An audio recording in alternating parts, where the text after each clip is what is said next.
All right, welcome to Whisky Tango Talks. Previous guest, Marshall Zinn, is back.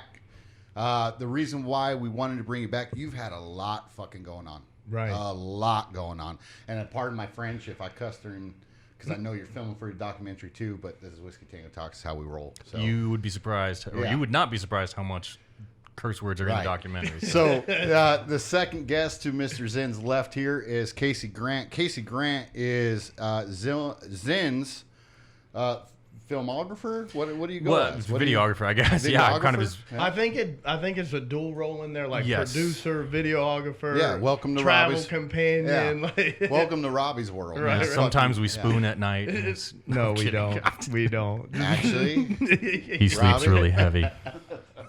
Robbie knows your role really well. It gets lonely on the road, bro. Yeah, So- no, it's Not that I low. do. I mean, I'm a filmmaker in my own right. I went to school. I have a degree in creative writing, so I'm also a writer, and so I try and bring that into the aspect of the stuff. So we do our web series, which I'm sure he's talked about before. Boss Hoggin. Hoggin Road Yeah. Trip series. We have 7 episodes out. We have a couple more in planning, and I think we actually wanted to talk to you about the wrestling one, didn't we? At one point. Right. Yeah, right. I was wanting to see. Yeah, if we you- got a lot going on right now, so we can talk off air about that. Though I got Sure. something special for you guys. Perfect. But let's start with the award. Okay. You guys won an award. Which one? Which one's? Oh, see, so See, my man. So over let me hear this. What awards have you won? I know there was a big one for Indie Film Fest. We've won 4 awards from the Indie Fest awards of recognition. It's a LA film festival. It's pretty big, and Well, fuck LA for one, but Well, no, I'm sorry. Go ahead. it's a worldwide We competition. shit on California and on this podcast. They're Yeah, sorry. That's all right. They're based out of LA, so whatever. Mm-hmm. But it's kind of online. So they have a lot of really, really good talent to come in. So getting an award of recognition at our level in a contest like that is freaking fantastic. So we've gotten awards for episode 2, episode 3, episode 5, and episode 6. The one we just did, skydiving, we got an award Right. of merit, which is the next step up. So for those that don't watch, what's First of all, for those that don't watch, there's a problem. Yeah. No, but for those that don't watch, give an average time frame of what your docs are, like what roughly time limit. Oh, time-wise, I try to keep it around 15 minutes. Right. A couple are longer, like the cooking episode. The cooking show is longer because there was just so much content. Right. So it ended up about 22 minutes. So I think that's the longest one. First episode I edited down. Originally it was 22. Now it's like 17. Just for broadcast because we have a couple distribution deals in the works. One with Sika TV. Check them out. Watch.sika.tv. So I edited them down, so they're about 15 to 17 minutes in average, with one about 22. See, and I think that's perfect because the average Joe time frame, like unless it's a Netflix special or Right. series, Yes. majority of people 8 minutes through something are looking at their cell phone. Right. Yeah. So The- 15 minutes is prime for. Well, anything. I think the idea behind it too is within that. I don't know for you, but for me, within that 1 to 2 minute time frame is when I really want my attention captured. And once my attention's captured, I could be sitting there and 15 minutes later, I'm like, man, I just spent 15 minutes watching that, but it was worth it. You know what I mean? Because I don't want to turn it off, and that's really what I think the product that we're trying to bring is for somebody not to want to turn something off. You know what I mean? We want it to be interesting enough or sound interesting enough for them to want to watch it. But then on top of that, like once it starts, let's not start out super slow. Let's not start out slow. Let's start out at a medium jog, and then by the time we get to 5 minutes, we're sprinting with it, and you can't take your eyes off of it. Yeah, more than just a friend. I'm a fan. I'm a fan of your character, the person that you are. For those that haven't seen you, give like an overlay of you as a character, as a person. Yeah, I'm gonna let Casey take. I'm gonna let Casey take the reign on this answer real quick. Go ahead. Because he was excited to say Wow. this motherfucker. Marshall, he's the type of person that anytime he starts speaking, I kind of want to record it because number one, he's entertaining and he has like real world wisdom. Like when I first met Marshall Zinn, I turned to the person next to me and said, that dude has hot dogs in his forearms. He stepped down out of this massive SUV. The running boards came up almost to his shoulders. And so I made a snap judgment that was completely incorrect.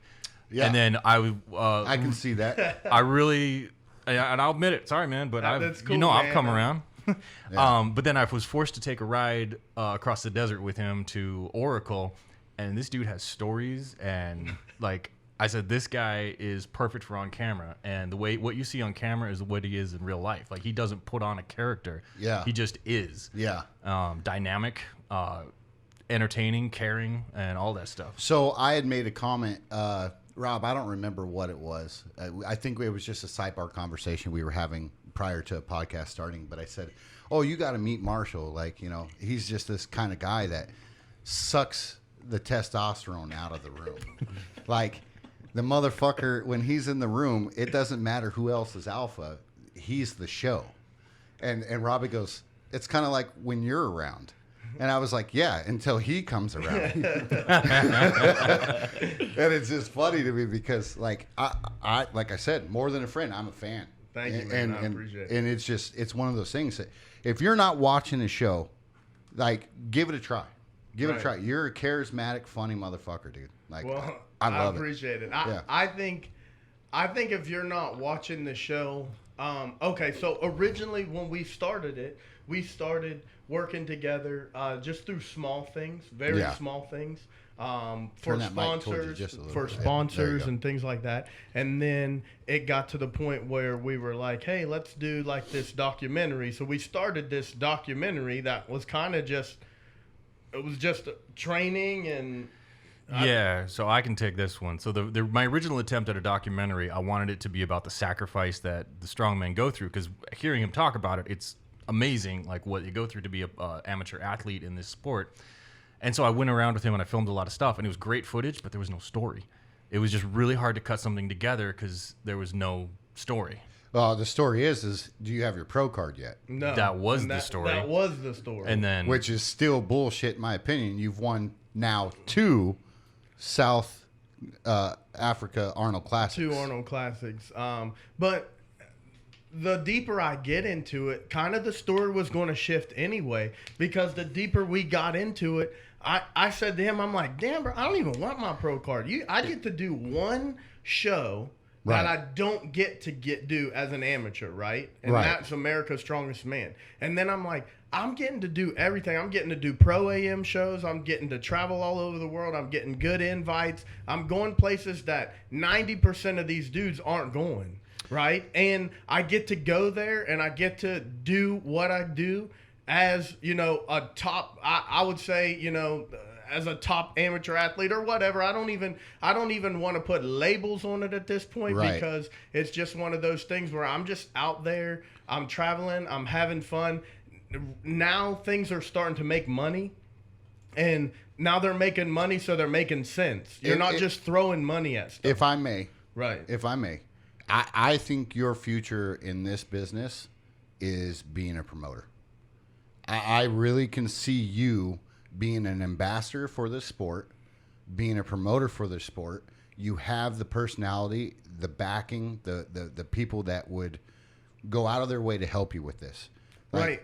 Well, I'm not saying give up on being a strongman, but I'm saying I think your future down the road is at some point it's going to have to stop, because I am getting older. This past year I sustained way more injuries than I ever have before, and that was because I was doing way more shows back to back. You know, traveling a lot more and never giving myself. Well, you can't just throw 900 pounds on your back every fucking show either. Yes, you can. You want to talk about his future? Obviously, you haven't seen the pole dancing episode, because that's his future.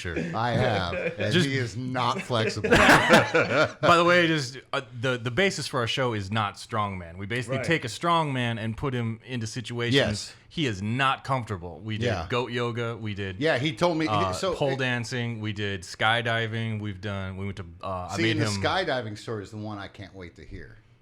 Right, because it was, hey, what don't you want to do? Right before that, we got to back up. Before that, when we landed in Dubai, I was like, ooh, yeah, we're in Dubai. Boy, I was happy. Oh my God, I was so happy. I was like, day. Hell yeah, like instantly. First thing in the morning, this guy pisses on my day. He's like, oh man, we're gonna go here and here and here, and we're in this car and we're driving, and he was like, and then we're gonna go there, and he points at this huge golden frame, and he was like, "There's a glass floor in the top of that."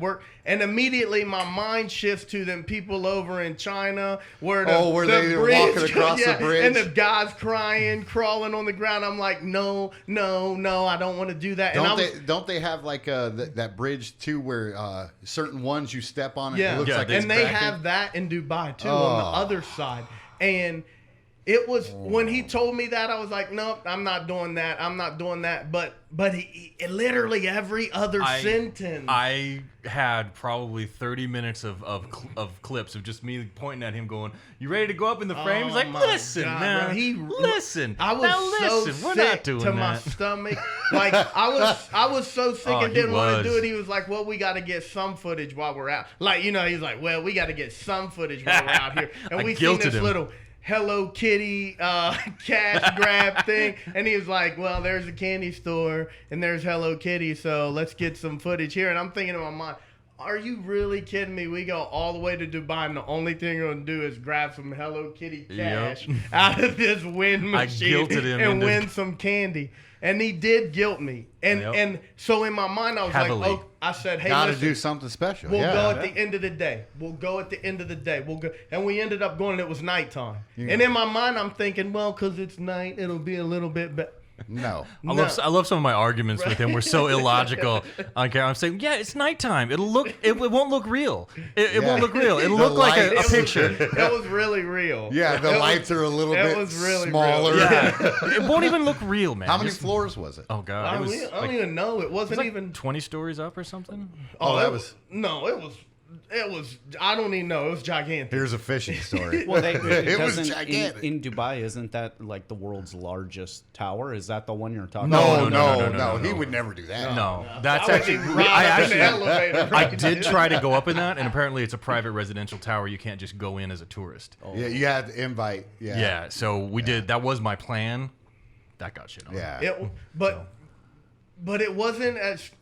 So the moral behind the whole story, when it was all said and done, is I went up in there and I had a really good time. Not only was it a great experience, but it was culturally a great experience, because when you go inside, they have like all this real modern stuff of the beginning of Dubai. It's a rich fucking country. Room with like this screen that like immerses you into the culture. It's really, really cool. The whole room is a screen. That's all in the episode too, by the way, if you want to watch everything. And then it takes you on this virtual train ride, and then you start going through the old marketplace and stuff like that. And so when you get in there, you start this time travel that takes you through, the beginning of Dubai and how it's evolving and things like that. And then it kind of hypes you up and gets you ready to experience something. And then you walk around the corner, and the one elevator, that's it, just one elevator is going to lead you to your doom. And so I'm just there. Doom. And I look at the guy, and I was like, hey, man, this guy, I don't think he's like, you're a big guy. I'm like, you strong man. I don't care, man. I don't want to go. But I went up in there, and when I went up, it was awesome. I looked across the floor, and I saw this guy. He was selling like candy in the middle of the thing, just sitting there. I'm like, dude, if this guy literally lives up here, selling things, like, it's not gonna be that bad. Like, you could get up there, but it did take me like 20 or 30 minutes to take a step across the glass. That odd feeling you got in your nuts when you climbed the they were up in his like a gym, in the back gym of school, his head, I think. Like were they up in your stomach? I never got a feeling like that. I got this feel like right now my stomach hurts. Oh, his voice was shaking through that whole point. The man, the kids running around across the floor. Yes. It was so scary to look The average down. height he lives on a daily basis is 5'4". So come on now. And listen, I saw kids and grandmas getting in the elevator. So I was like, if you don't get it, like I had to talk, if you don't get in the elevator, my favorite part of that whole episode is when he's trying to find a way to get out of it. Like you could see him walking around looking for an exit. There's no exit. There ain't no exit door. And then it funnels you towards the elevator. And then like the last second before he gets on the elevator, he turns to say something else, and he's like, He just like accepts his fate. Yeah. And good. when you get in, it's a glass elevator too, but it's lights all over the place. And what I thought is they were really going to mess with you. Like you were going to get in the elevator and the floor, instead of it being lights, boom, it was going to turn to glass. They were going to pretend to drop the floor out with cracks on it and things like that. And I didn't want to, I'm like, I don't want to experience, so I looked straight ahead. Hey, you just gave Universal Studios a great idea for a ride. Because that funny sounds is scary as that shit. what you're talking about is the same thing that you talk about before your competitions. How you say, I get in my head, and that's how that's the Right. biggest reason for me to fail is getting in my own head. So Right. Oh, yeah. apparently Right. your anxiety. Yeah, my anxiety. And I've edited that section it like takes 20 times a this hold week. of me a lot. Yeah. But How much film do you have of him shitting? Oh God, the best film, none, Run into but the restroom. sound clips. Yeah. So one of my favorite moments. Oh, we were talking So about I this get earlier. back There we and I'm editing. So you know when you're editing sound, because I had a lav mic on, I'm stuck under his shirt. So Yeah. you got the sound file that's separate from the video. So when I'm editing the video or the audio clips, I just look for the waveform so that I'm like, there's no sound here, no sound here. There's a waveform. So I go listen to it and then I match it up with the video. Because we're filming for like 2 hours at a time. So anyway, I see this stuff. Yeah, so I see this. I'm telling you why this. It sets up why I listened to this in the first place. So I just see this waveform, and I'm like, all right, let's go Whatever see what this you're is. into, bro. Well, I did listen to it more than once. Yeah, right. I would too, actually.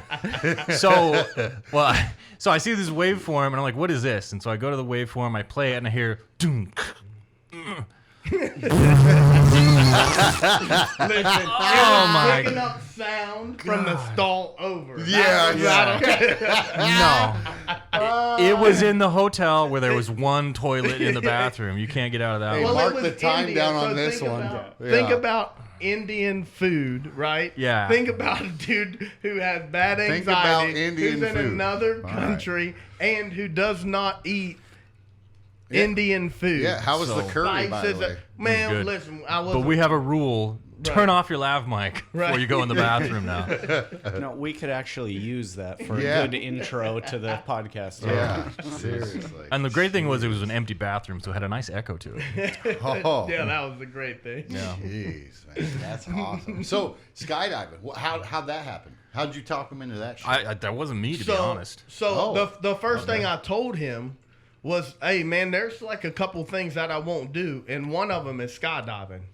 I said I will never do that. I went to jump school in the Army, so for me, it's I like, didn't. So that's Yeah, why I jumped didn't out of the want plane. to. I liked it. I had no problem. I hate it. I said, There you go. no way, man. Yeah. Like I'm not doing it. Well, like 2-3 weeks before my wife's birthday. Our birthdays are both in January, and I want to say I just had my birthday, so you know I'm feeling good. I don't even care if I get anything for my birthday or anything. I'm just happy, like, hey, that's another year of life. That's another year of something that I've learned that I could possibly share with someone else. Just anything like that. So I'm always on cloud nine around my birthday. And I want to say this was right around my birthday because I was feeling good. I was sitting over in a chair in the kitchen, in the living room, and my wife's like, I'm going skydiving for my birthday. Are you coming? Ooh. Listen, I was so mad. I was irritated when she said it. Her balls just grew, and So you were losing the pants in the relationship, is what was happening. I'm not going. What you mean? Why you gotta go You know what I mean? Why you gotta go skydiving? Why do we have to do that? We can, you know what I mean? Yeah. So it was this whole thing, and leading up to it, every day I was like, baby, let me tell you. So the first thing I did, right, was made sure that I told Casey about it. Mm-hmm. Because then if I put it on the map, right, it's going to be something that I'm going to have to do eventually. If I put it on the map, if I put it out there for somebody else to hear, besides my wife, who her and I are just talking about, and I didn't want to commit nothing to her. I said, babe, so every day it wasn't a yes or a no. It was, I just don't see myself standing at the door, jumping out of this airplane. I don't see myself doing that. Like and I really couldn't fathom it. I couldn't fathom, like, why would I do this? And I know how I get when I'm nervous. So nervous that I've been so nervous before. I walked out in front of a competition that I've almost fallen, like and I'm like, why are you feeling nervous? You know what I mean? Yeah, it's something you've done many times. But in my mind, this time I was like, no, I'm going to be so nervous, I'm not even going to be able to stand up. Like, I'm not even going to be able to do it. And So I put it out to him. He lets me know, and he's like, "Oh man, you got to do that." So it's just like, going and going and going and going and going, and then it starts getting closer. It starts getting closer. So then I'm like, let me YouTube this. If you don't utilize YouTube for the right reasons, you're an idiot. Yeah. Like, if you 100%. sit around and watch YouTube videos and watch people play with toys and stuff like that, and you're not 4 years old, you're an idiot. Yeah. If you sit around and watch all that, you're an idiot. But if you use YouTube for the right, I remember I Googled YouTube first time tandem jumps. Yeah. I didn't like accidents or nothing like that. I'm not doing that. That's not what I want. I want to know. And I noticed everybody who was making a video, they were nervous, but they were still going through with it. They were nervous, but people weren't messing with them. You got to understand, this is that guy's livelihood. He doesn't. What's he gain out of telling me like, yeah, like if we die or something like that? You know what I mean? Yeah. Like, you know what I mean? So I'm not even, so I watch these videos with Colleen and I in the bed, especially the night before I start watching them too. I notice, man, there's all these different types of people doing this, and it all looks pretty legit. Like, we're not even standing up. We're tandem. We're sitting down. We're scooting to the door. We're doing, and every single one of them was the same. Yeah. So I was like, I could do this. Yeah. So by the time we got there, I was actually ready. I was excited, but I was still nervous. You know what I mean? He was talking about death waivers. Right, right. But I was trying to keep myself in a positive mood so that there was no way that I was going to back out of this. I mean, my wife's mom came. Her dad came. So, like, the whole family came to do this. Yeah. And I wasn't going to be the one that wasn't going to do it. Yeah. And You're the backbone of your family. right. Well. You just missing piece of the spine that day. Right, But yeah. But I mean, it was but another thing that turned out to be an awesome experience. One of those things where, and this is kind of the message that our show is really about, is go out and try new things, experience new things. If you don't like it, you've done it, right? Now you know. And people saw what it was, and now they can either say, hey, I'd like to experience that, or not. He didn't enjoy it, so I don't think I would either. Yeah. You know what I mean? You just helped a million men out right now. I don't know if you know that, but now they could look at their wives and be like, hey, babe, anal.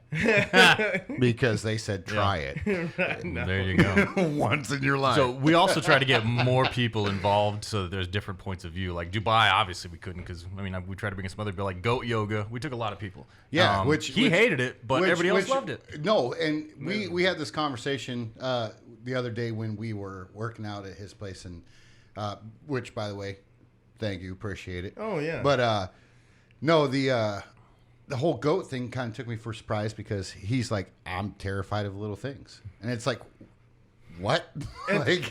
And I've explained this like 100 times. It's not so much that I'm terrified of them. I don't like them. I've never been like, I just don't like that stuff. First of all, they're dirty. They stink. You know what I mean? Like, I'm not comfortable with them. Like, it's not something that I grew up around. So He's I don't got like 5 kids. So. Right. Being from West Virginia, I'm surprised you didn't grow up around more. No, we're horses, cattle. Yeah. You know what I mean?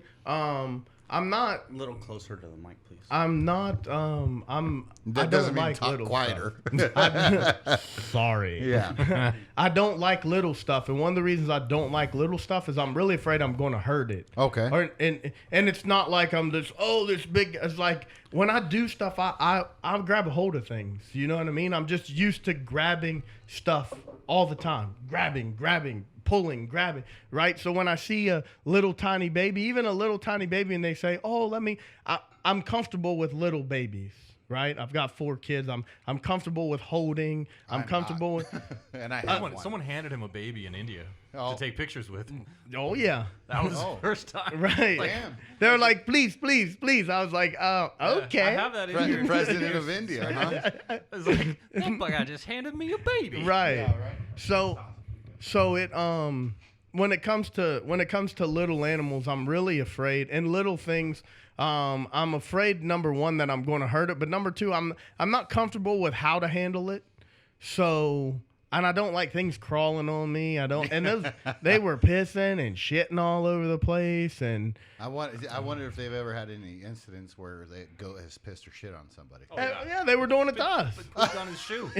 Like first shot. First shot. First shit shot. right on my shoe. Like, oh, Marshall's in. This is, it's just right on my shoe. You're right on my shoe. Little The chicken one was hilarious. He did not like the chickens, and they're his chickens. Is the funny part. Oh, dude. Never really handled them. Yeah, they went after Titan the other day. Right. Never really handled them. You know what I mean? Yeah, and it took me a while to get comfortable with my turtle.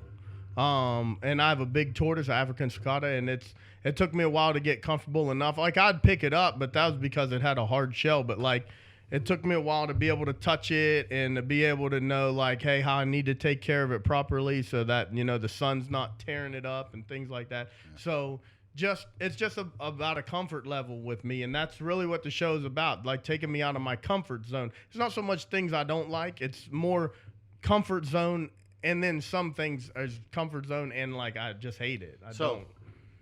Got a great idea. What's that? For Boss Hoggin. What's that? A night at a gay bar. Listen, I don't even go. I just wanted to see his face. I don't even go to clubs. You understand? Yeah. Right. I want to see how many drinks you get bought. Oh boy. How many people buy you drinks a Boss Hoggin road trip at a gay bar? I think if we all went, we could all get pretty drunk. Yeah. So I wouldn't necessarily have a problem. No, there's not a comfortability with that. I used to work. I used to work in West Hollywood, so I'm used to it. It's not a big deal for me. Yeah. Right. I just would think, like, I wouldn't even know really how to act. Period. That's what I'm saying. It'd be so. I've been. Right, but I've been out of a club. Normal. Don't know. I've what been to do out with of the my club head. and out of the bar so much. You know what I mean? For so long, I really wouldn't even know what to do. Yeah. Yeah, but I've been in that situation so many times, and you just say, like, oh yeah, I'm straight. They're like, oh, okay, cool. It's not a big deal. Yeah. Like, So you might get the occasional one that'll try and think they're going to turn you, but it ends. But quick. hey, if anyone wants to buy me anything at any point in time, I accept PayPal, Cash App. Let's take a minute and talk about this real quick. Yeah. Okay. And then we'll get back to the film stuff. yeah. Okay, so I just want to plug this real quick. A few months ago, I got approached by a guy who owns a meat company, and I was just walking out of the gas station. This is the actual guy that you sent me on Facebook. Right. Oh, right. No. Okay. This is someone sent that to him through his organization. Okay. But I was, walking out of the QT, and this guy had this big old truck. You know what I mean? And he said, "Hey, you're a big guy. You look like you eat a lot of meat." And I said, "I sure do." And he flips me his card. He says, "Give me a call sometime. We got natural organic beef, fresh from the pasture to your plate." I said, "Okay, cool." I get 100 of them cards, every 3 days. So I put it in and I forgot all about it. And, well, this was like last year. And then probably like, when was the first time we went? Like 6 months ago? No, it was after we got back from India. Okay. So it was just before the coronavirus crap. Okay. Probably February, maybe right. January. It was January. You know what? It was the end of January. Right. So he had contacted me before that, and he asked me, if we wanted to get together, and he offered me a full sponsorship, and but not only that, he's like, hey, bring your Boss Hoggin road trip crew down, and see what I have to offer. So we went down there, and they were just building the showroom. So to be honest with you, it looked a little out of place. It looked a little sketchy, but I'll be honest with you, man. I've lived a lot of life and I've done a lot of things, and I don't get really too worked up about things like that. Like I'm willing to give anyone a chance. I'm willing to give anything a chance, right? And this guy was legitimate enough that after a few months, he called me and he's like, hey man, he reached out to me. So when I came down there and we talked the first time, we kind of worked some things out with him, and before you know it, it's here it is. We're eating for free. We're getting paid to do it. We're promoting for him. We're advertising for him. And we're just bringing in local food. We're bringing in local food to local people, and everyone's enjoying it. Not only is everyone enjoying it, but I enjoy doing it. And one of the things I like to do is I always like to help anyone that I can out. Yeah. In any way that I You foster kids, man. right. Yeah. Right. But it's just kind of about just humanity. And, you know, I've talked about it before, but if there's a way that somebody has a local business, a local company, anything like that, and there's a way that I can get my hand into it to help other people out, you know, and pass that good fortune or good faith onto them, I'll try to do it. Yeah. So that's really what we've been doing, and we've been doing free meat giveaways, which today on Instagram, tonight we're going to do free. Tell 'em. We're going to do that free giveaway, and what we do right here, this is a sample box of steaks. Let's see if we can hold it up right here. This is actually here. Grab that other side right here. This is actually steak and chicken right here. We got and we got hamburgers. We got filet steaks. We got flank steaks. We have a little bit of everything, but this is just kind of a mixture that I brought for them to go ahead and try. They can throw it on the grill. Fillets. I've made a couple of those. They're pretty good. So we and this is what Yeah, we're New doing. York, I'm there's the money. I'm giving away free meat every week. So all you have to do is go to my Instagram. And what's your Instagram? There you go. Boss_Hog_FAF. Boss Hog Freak Animal Fitness is what it stands for. And then go to our page, which is basically the same thing. It's Boss_Hoggin _road_trip. Right. So if you get to one, you can Boss get to Hoggin the other. Road Trip. Yeah. Yep. Right. If you get to one, you can get to the other.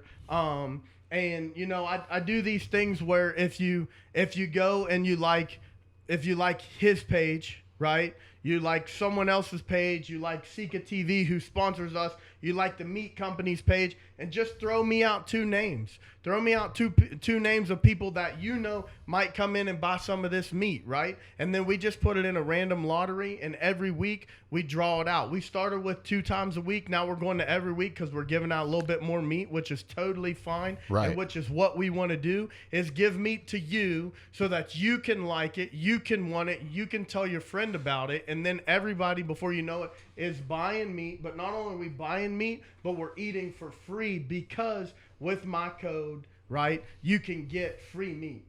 And the way you get free meat is by going up there and using my code, buying some meat, and then getting your 3rd box for free. Win the contest, you get a box of meat, right? It's not that hard. The only thing you got to do is be one of my friends, tag everybody else in the post, and that's it. Promote. And that's free. Promote. We're just cross promoting. That's all we're doing. So you're promoting locally for Right. local people. right. Yeah.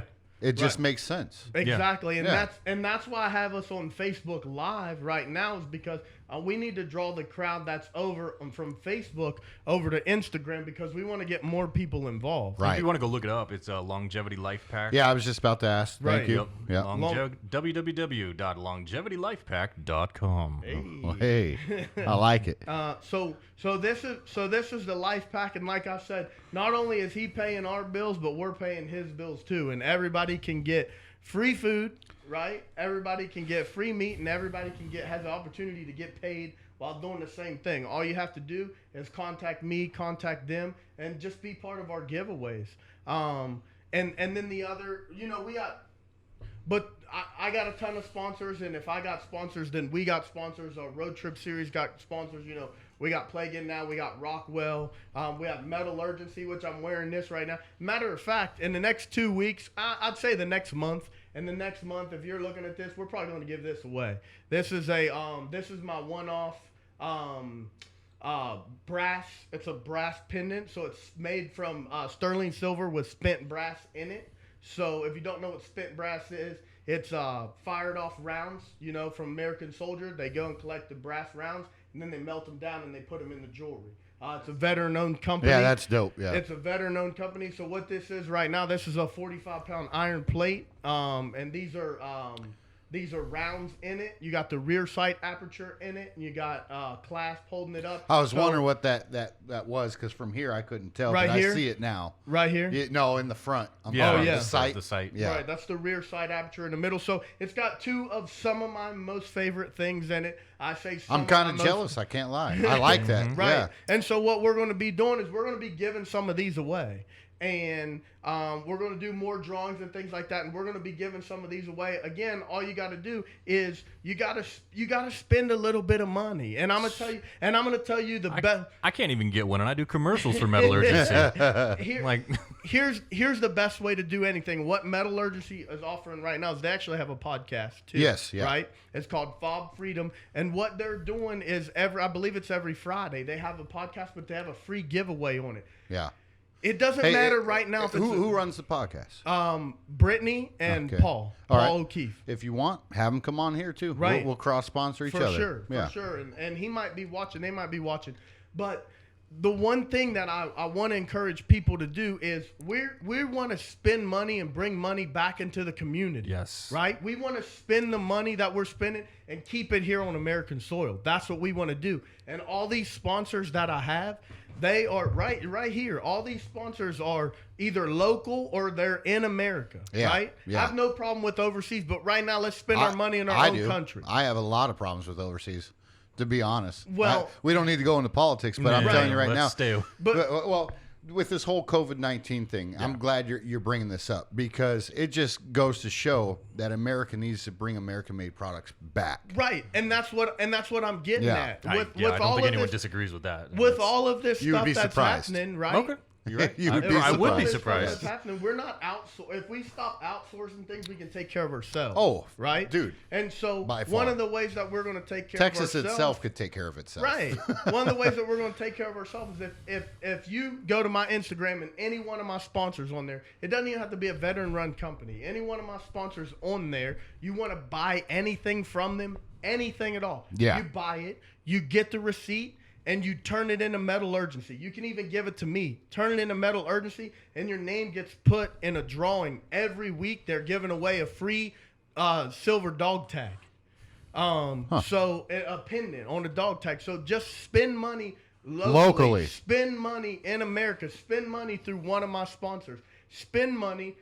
Send the receipt in, right? And the veteran-owned company will give you free stuff. Go to WTFfabrication.com. Order yourself a fence from my boy right here. Take that receipt, give it to Metallurgency. Boom. Visit one of the places we visited. Skydive Buckeye. Right. Little Goat Town. They do the goat yoga. Pole dancing at Prowess Pole Fitness. Right. Local Mom and pop shops, man. Yeah. I like it. The scream. What is that? What is that? The scream room? What is it? The rage room. Yeah. Rage room. Peace, love. Scream room. Oh no, Purge, Love, and Peace Rage room. Sorry, Jabber. Sorry, Kristen. Purge, Love, and Peace Rage room. That was fun. By the way.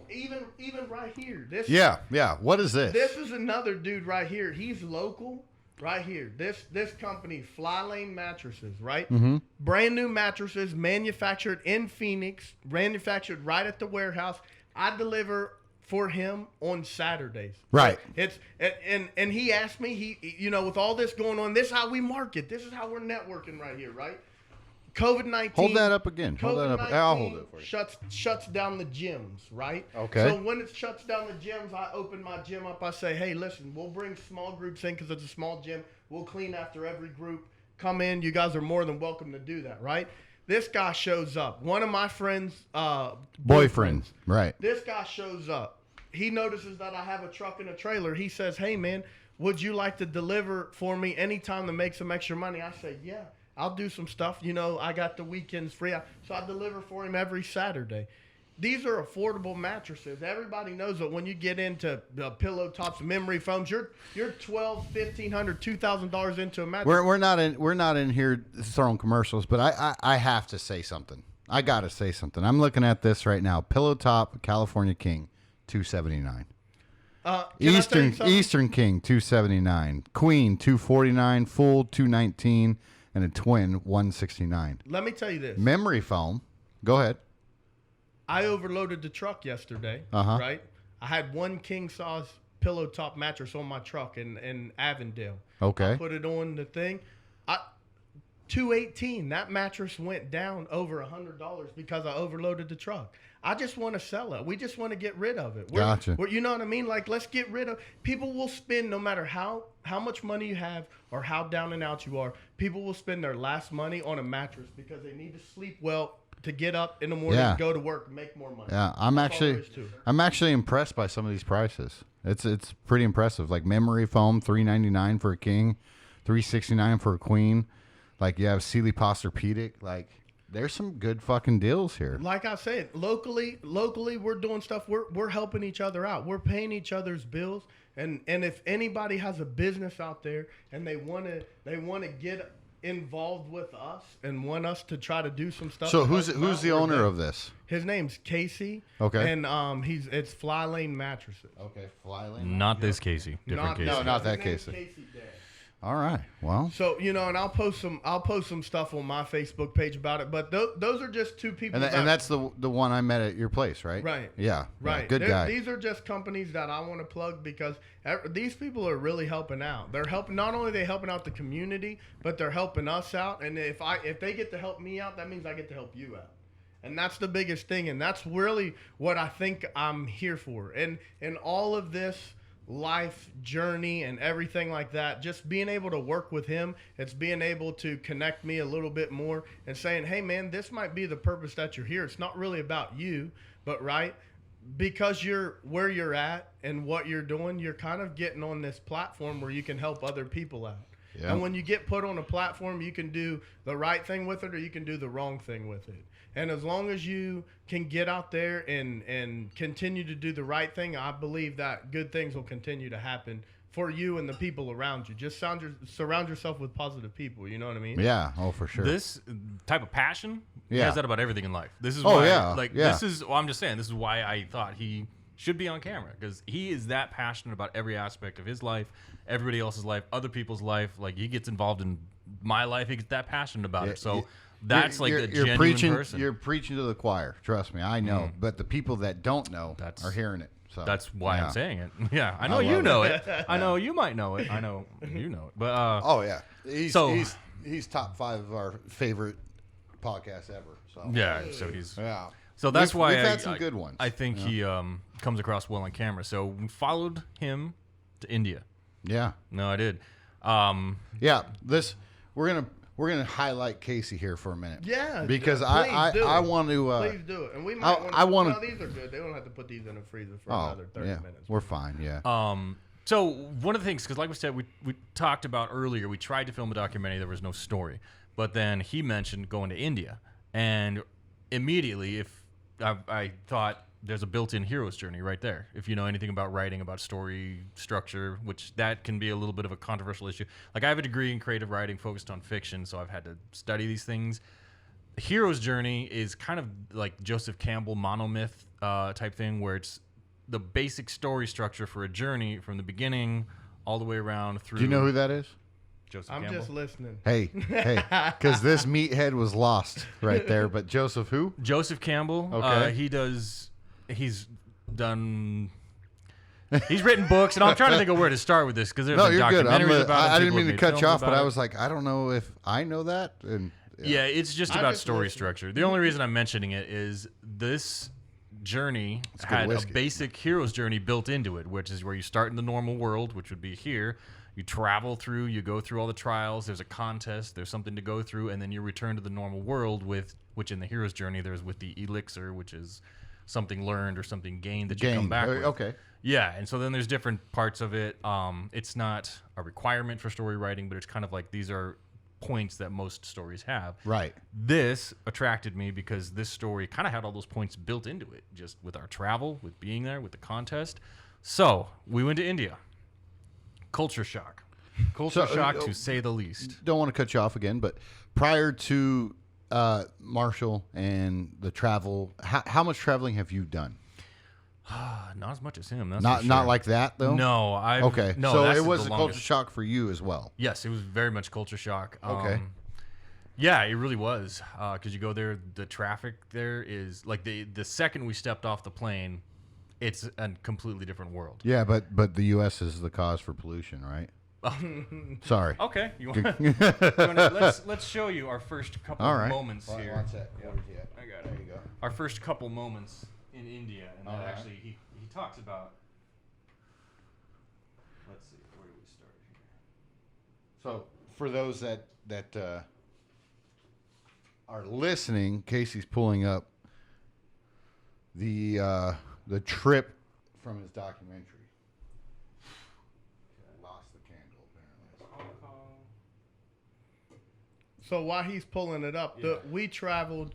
So we went from here to LAX to Hong Kong, and Hong Kong to India. So did you guys do anything in Hong Kong? No, just the airport. So I'm gonna be honest with you.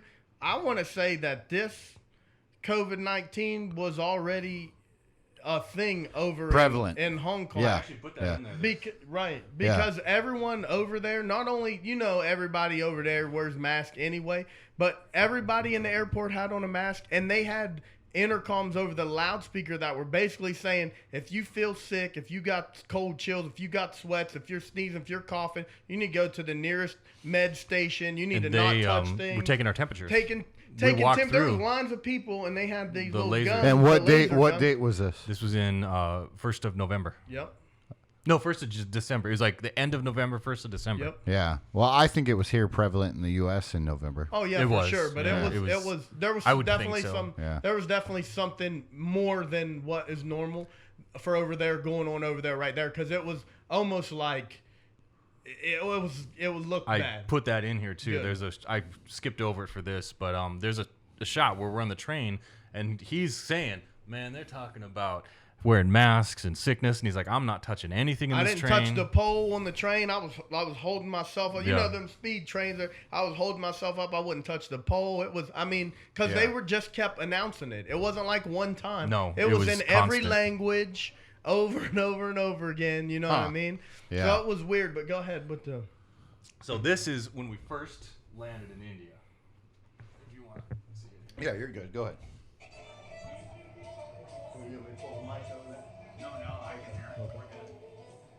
So this is Sonny, our driver. Yeah, they got jingle trucks. That's a jingle truck. They just passed. Just like in Afghanistan. He's saying the air quality is terrible.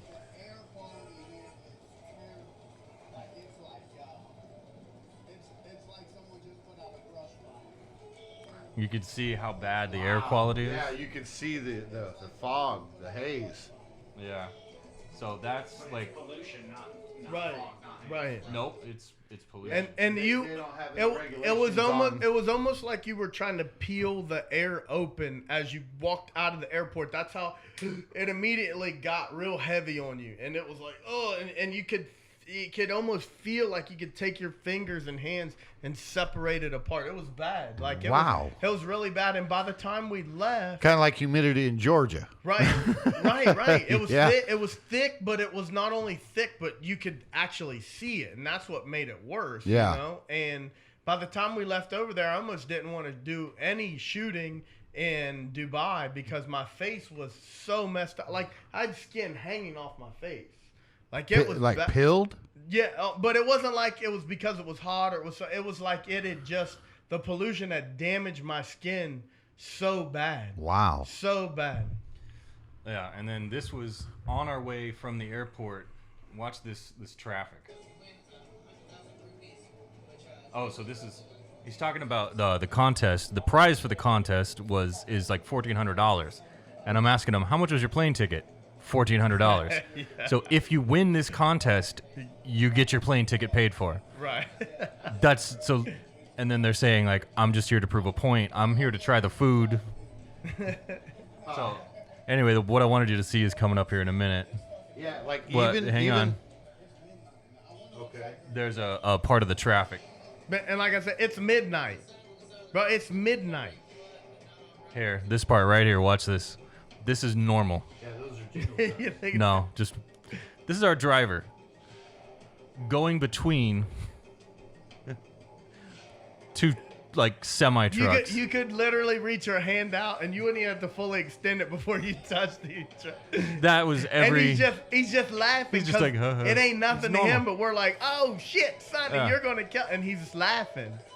And I have footage in here of oncoming traffic. There's one shot I got of one of those little tuk-tuks. Yeah. Almost hits a cop on a motorcycle, and the cop's just like, just keeps going. Right. It coming 'Cause it's- head on collision almost. So when I'm watching that video too, you can see the street lights. There's a haze. Yeah. Still from the pollution. Like Oh, you said, it's it looks bad. like someone That's put out a brush fucking fire. insane. Trash everywhere. And Everywhere. people peeing on the streets. Just walking down the street. Well, that's San Francisco. Come on now. Walking down the street. True. They People actually just have turn around, apps. whip it out, and just start peeing. Did you know that? No. Yeah, San Francisco has an app. It's a poop app. Really? And so people that see poop that humans have defecated in the street, they fucking mark it on the app. So when you pull up the app, you can avoid the poop Oh, Jesus. What? in San Francisco. Yes, Yeah. I swear. I believe it. It's I believe it. that's how California rolls right Unreal. now. No pun intended, but we shit on California every fucking episode. Yeah. Well, that's.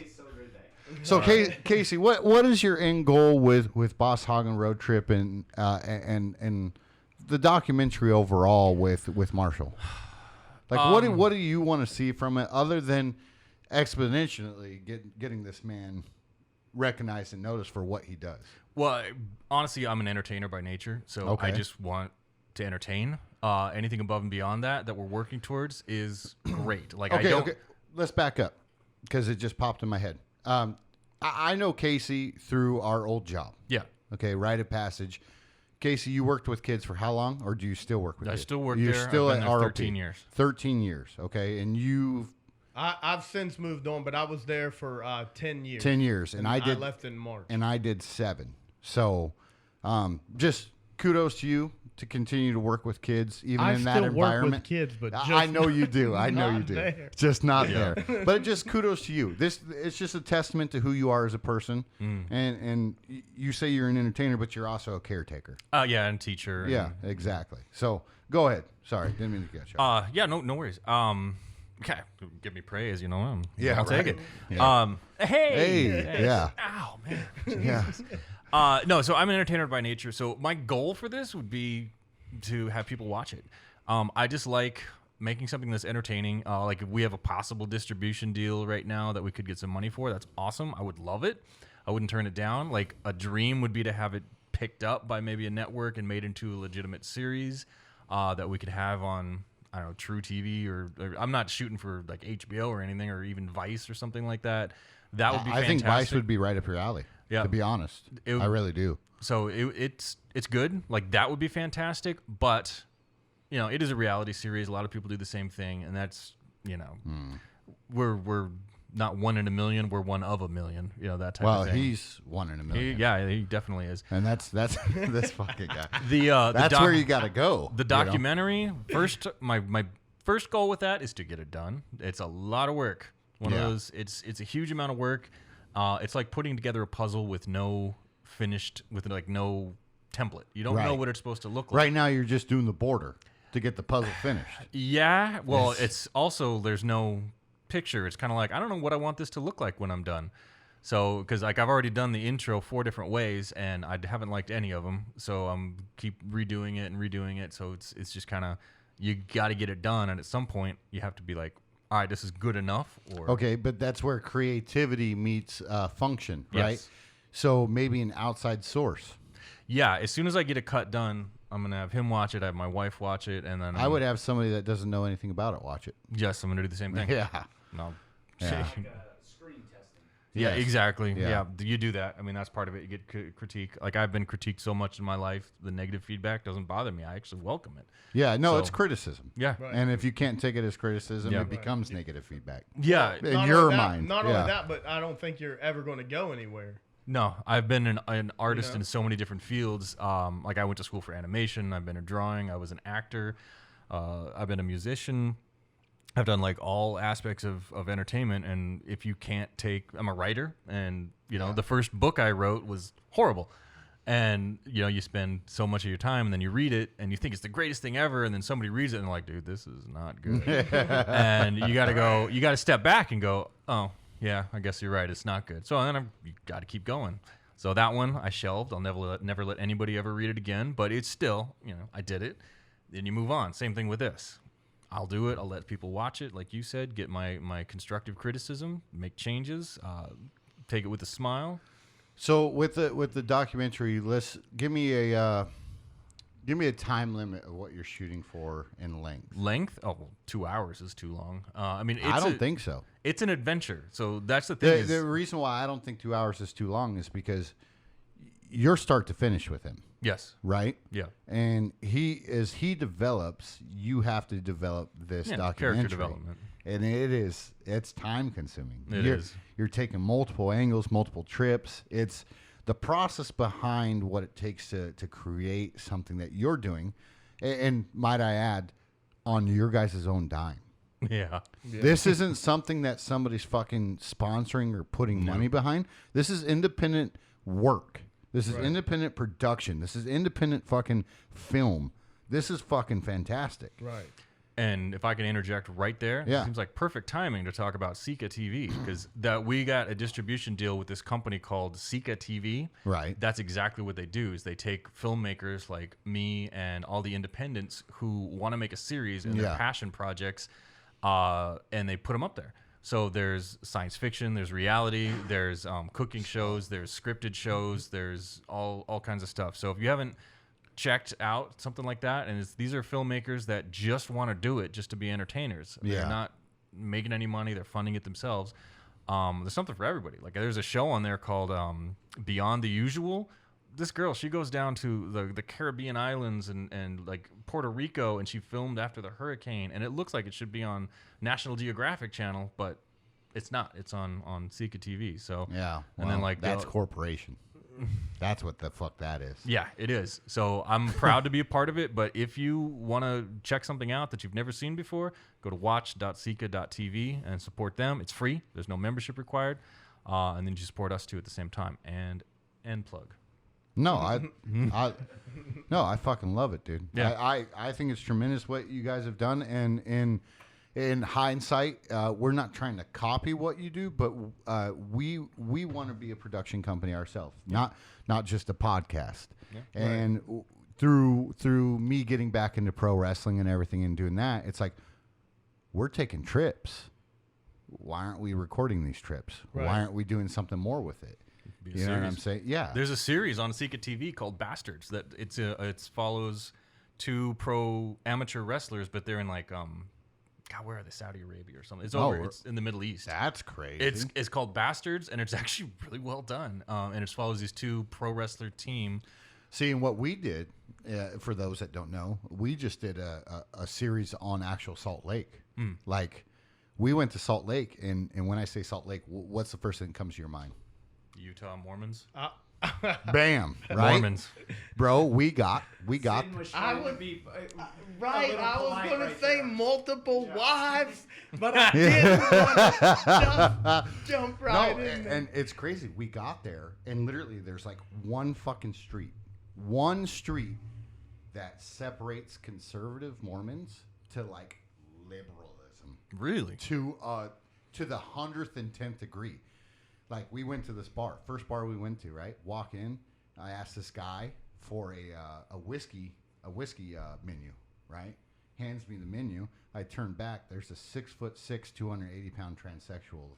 That's like, what can I get you? It's ma'am. Yeah, and it was like, wait, what? Like, dyed pink hair, full, like, as a side RuPaul. note, possibly the coolest guy in that whole bar. Like, as far as excuse you, as far as coolest guy. Yeah, coolest. My bad. Yeah, she was cool. So sorry. Right. No, but that's what. But as far as the servers or employees of that establishment. Yeah, and it was like, wait, what the fuck, right? And then like, so the first night we couldn't find anything to do because we were on the conservative side of the street. So the second night we go to it was people driving up and down the streets, yelling at fucking people, like parties, lesbians, gays, club after club, people fucking fighting in the street. And I'm not exaggerating. We saw attempted 4 or 5 fights. The first thing we pulled up on was ambulance, right? Somebody just got fucked up and they're putting people in the Check my you're fine. It was literally like that. Right. Like, and so we just did a documentary on Salt Lake. And then the high homeless population, they had an actual tent city, which was like, why do you have a tent city? Right. The homeless are rampant over there. and they shut everything down. So it You was mean just, like it's like Tucson? it's like L.A. It's like Skid Row in L.A. Like Tucson. a quarter mile. And I'm so happy you shit on Tucson right now. No, but We hate Tucson. Yeah, we do that a lot here too. But I'll tell you this, I obviously I like to spread positive vibes Yeah. and messages and everything. But I've been to Tucson for a long time, and I'm not like really super familiar with Tucson. But I went down there a few months ago for a wedding, and I was really surprised with what I saw down there. I was not only surprised, but I was super disheartened because I was like, man, like I wouldn't expect to see this down in Tucson. It was like really bad. You know what I mean? Like really, really, really bad. And it wasn't just homeless. It was like they was homeless for a reason. Most of them, they were drug addicts and just strung out. And then it was weird. It was super weird to me. You ain't getting out of there. Yeah. You ain't getting Yeah, out you of have to there. move all that to use the restroom.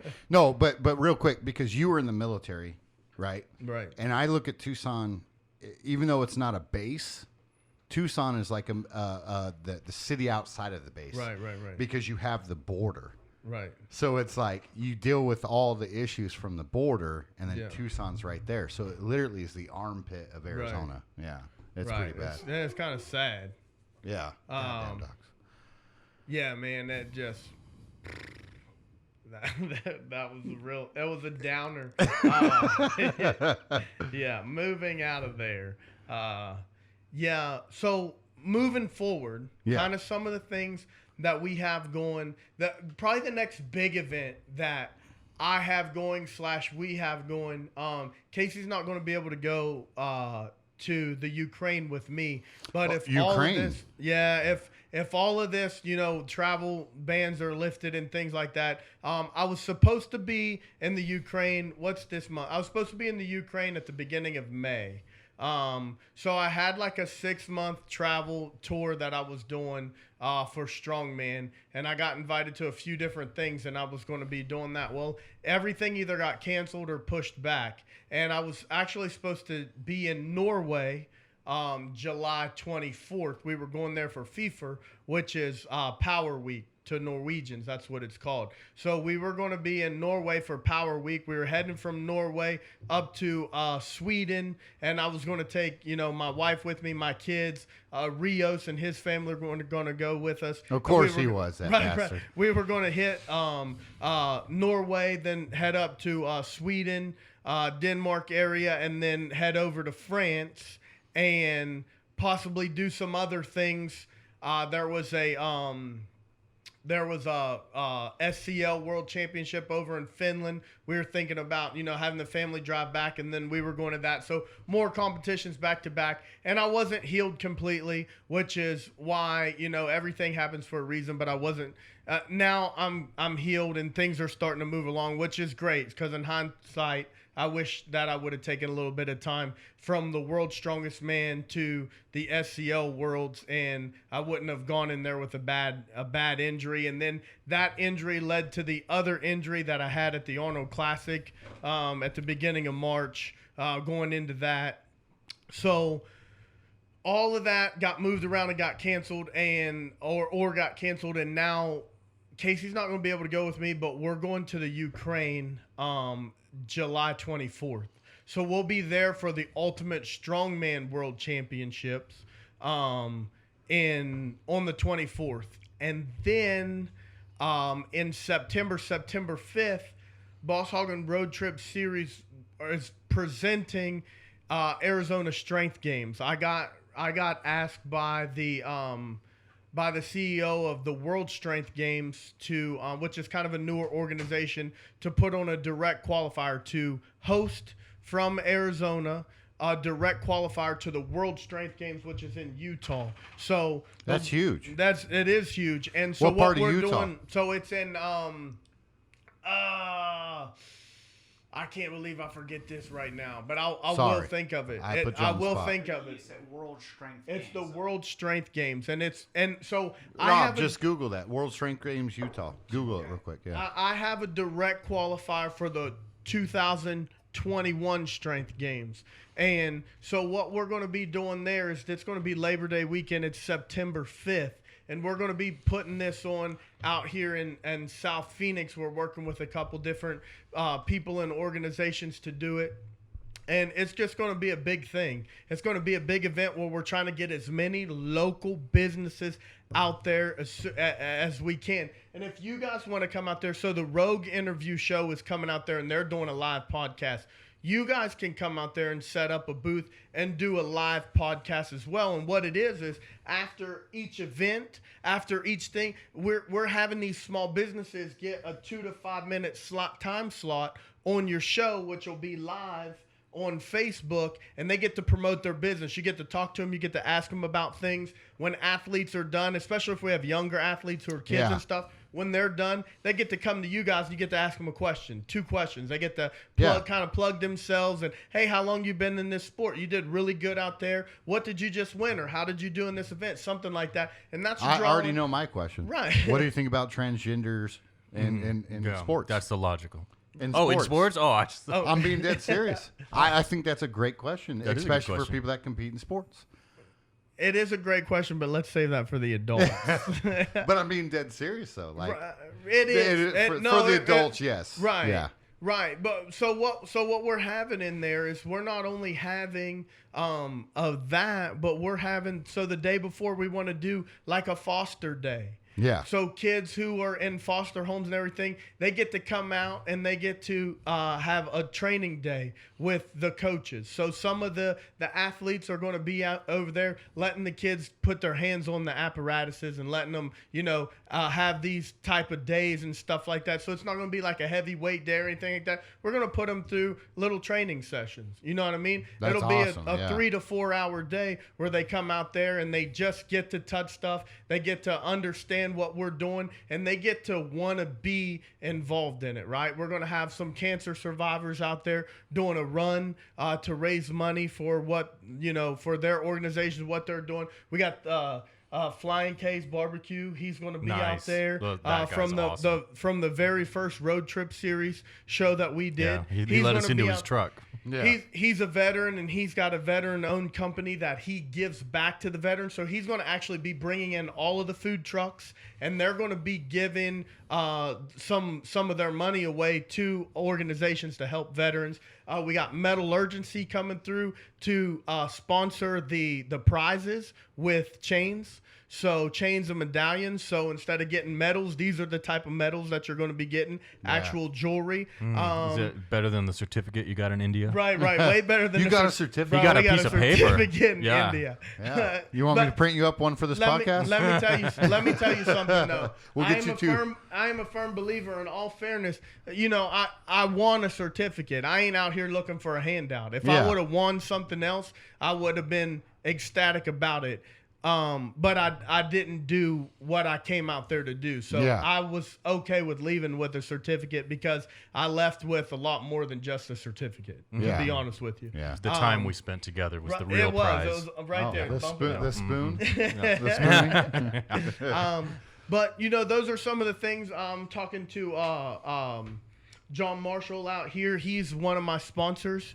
He's a Tucson native, and they have Unbreakable gear. They have all of their sleeves. They're a powerlifting company, and he's sponsored me with equipment. So we're going to have them come out and set up a booth and everything. But we want to plug him too, because that's local for everybody who's out here in Arizona. Knee sleeves, wrist wraps, all that stuff. It's obvious you got sponsors, and I'm not trying to cut that off, but I want just a personal question. Right. Okay. For those out there that are listening or are hearing this conversation, yes, he has sponsors. Okay, that doesn't and it doesn't cover everything. No, you paid $1,400 for your 10 more plane than I ticket. got. Yeah, right. But you paid $1,400 personally for your plane ticket, or was that covered by sponsors? Some of it was okay. So it's. Let me see. Let me put this in the best perspective. Some people are like actual friends. Right. And they actually just give you money.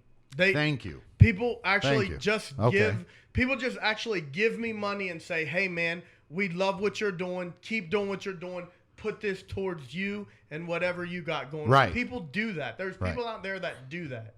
right? No matter how little it is or no matter how much it is, somebody has contributed in some way. And it's not just a person with a company. Some people, they actually work for a company or they own their own company, but they don't want recognition like that. They just literally give you money and say, hey, please put this towards what you're doing. Okay, so for anybody out there that's listening that want to sponsor Marshall Zinn World Strongman, what would you say? How do they contact you? So we actually did that before. So what we did was we put on the bottom of our post, we're making this documentary, but we're not making this documentary for me. We're making this documentary for us. We're making this documentary for you, for all the people that are on my Facebook, all the people that are on my Instagram, all the people that are on my Snapchat, all the people that, hey man, send comments, ask questions, give me thumbs up, tell me I'm doing a great job. All of that, you're a monster, you're this, you're that, keep doing what you're doing.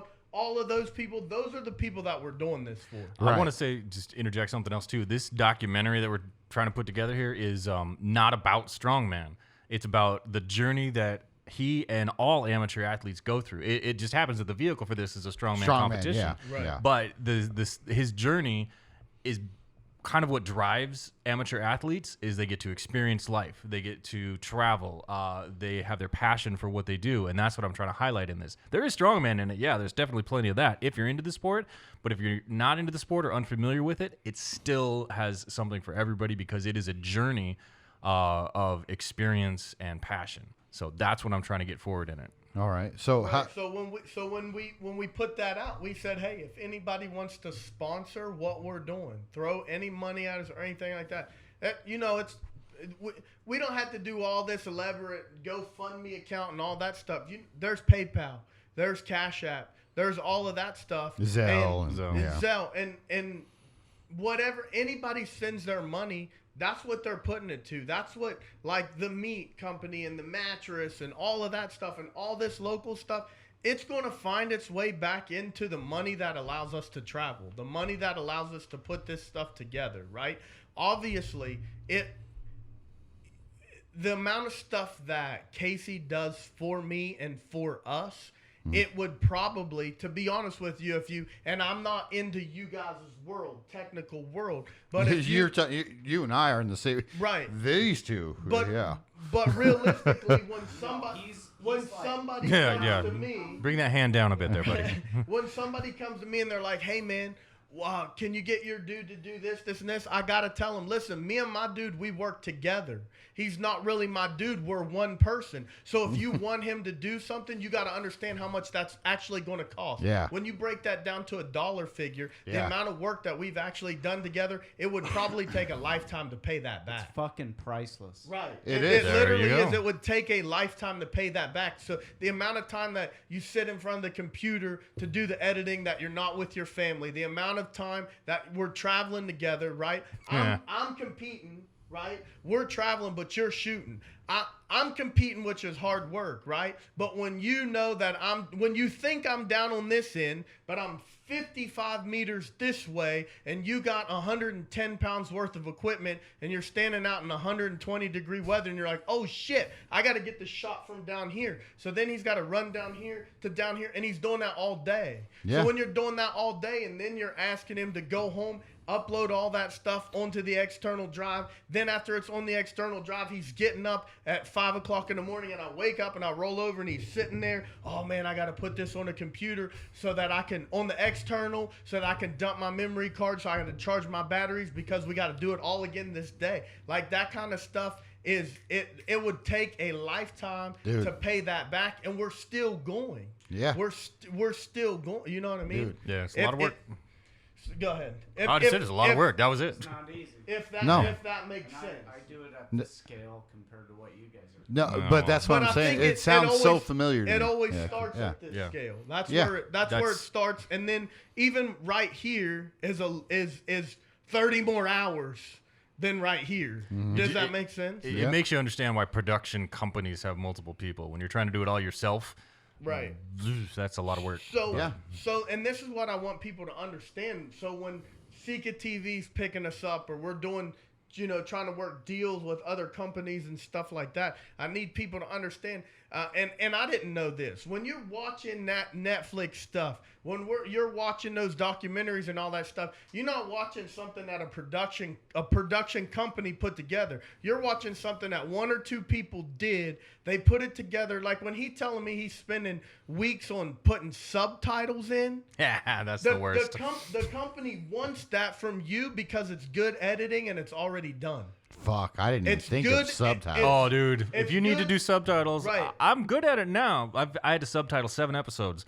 Seeker TV requires it because they're a legitimate distribution and broadcast.